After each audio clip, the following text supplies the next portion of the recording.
It all began when I graduated the medical faculty.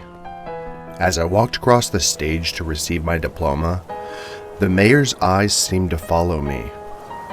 From that day on, he made an effort to attend every event or ceremony related to my career as a doctor.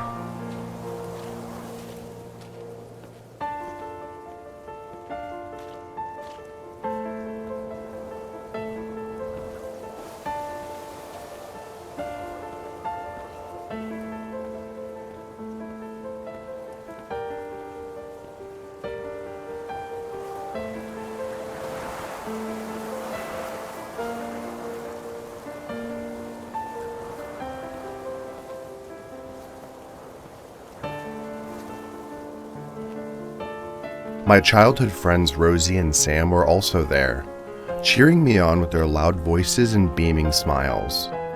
Despite our busy schedules, we promised to catch up more often now that I'd graduated.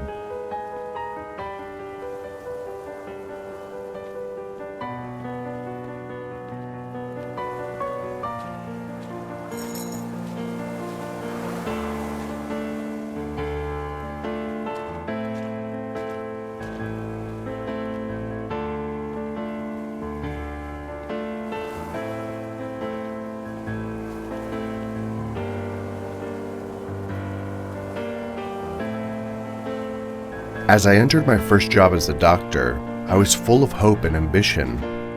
The hospital was located in a small town, far from the bustling city that I was used to. But it didn't matter to me, as long as I could put my medical knowledge and skills into practice.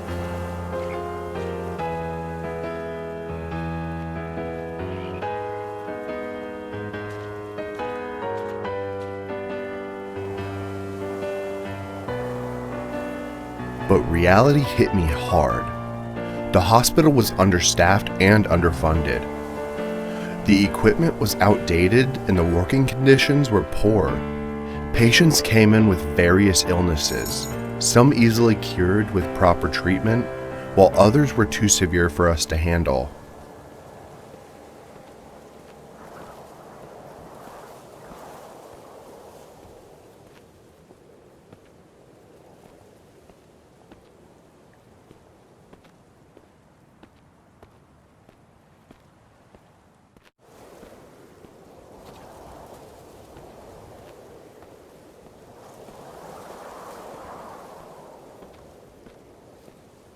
I remember one day when a young girl came in with a high fever and difficulty breathing. She needed urgent care, but we didn't have the necessary equipment or medication to treat her. We did our best to stabilize her condition, but she passed away before we could transfer her to a better equipped hospital.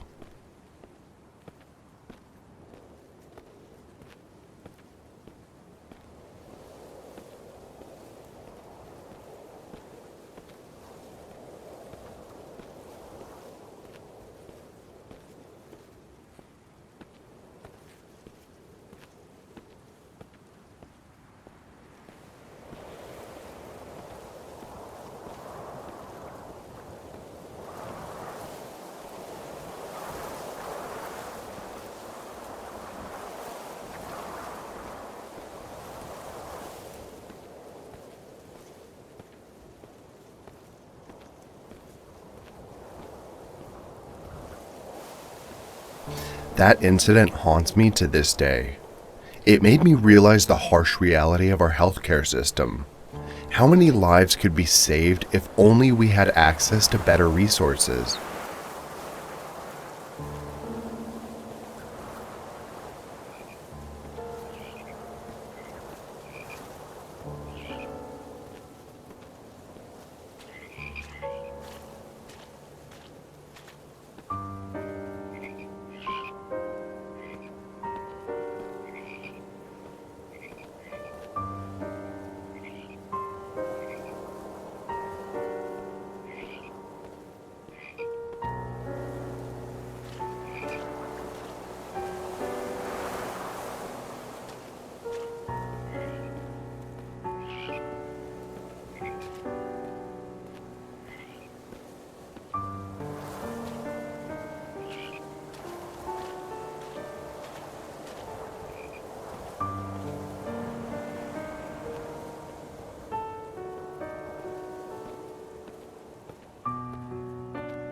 One day, as Rosie entered the hospital lobby to visit me, she couldn't help but notice the gleaming glass and marble walls, a stark contrast to the outdated equipment and overworked staff.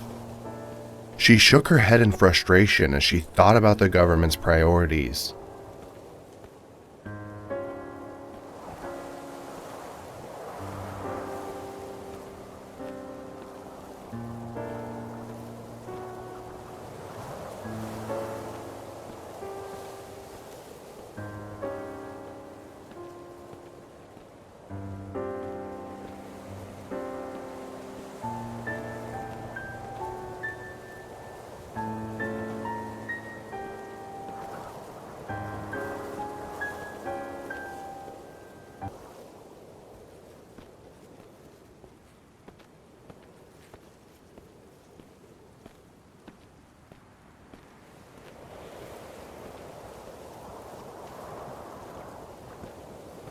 She thought back to her childhood with me, when we would play doctor together in our makeshift clinic made out of cardboard boxes.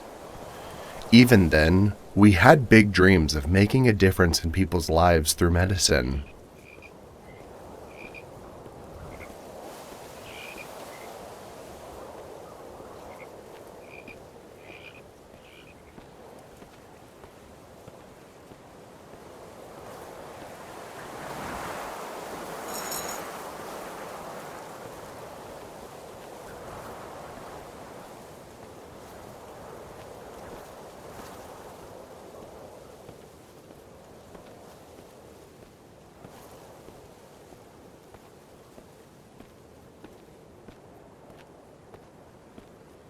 But as she grew older, Rosie realized that not everyone had access to proper healthcare like we did. Some families couldn't afford to seek medical help until it was too late, while others were turned away from hospitals due to lack of funds or resources.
It all began when I graduated the medical faculty.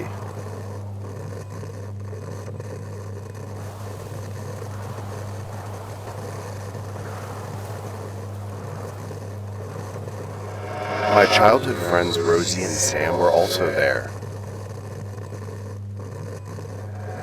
As I entered my first job as a doctor, I was full of hope and ambition.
The wind rushes past me as I speed down the road, my lungs heaving with each sharp inhale.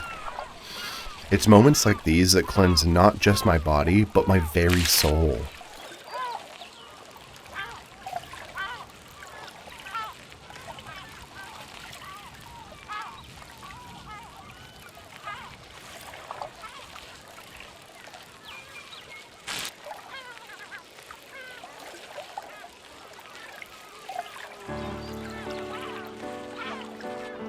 I've worked hard to get here, finished school, found a wonderful wife, and I can't help but thank the universe for how lucky I am. But it's not about me anymore. It's about all the lives I'll save through my career. The thought alone brings tears to my eyes.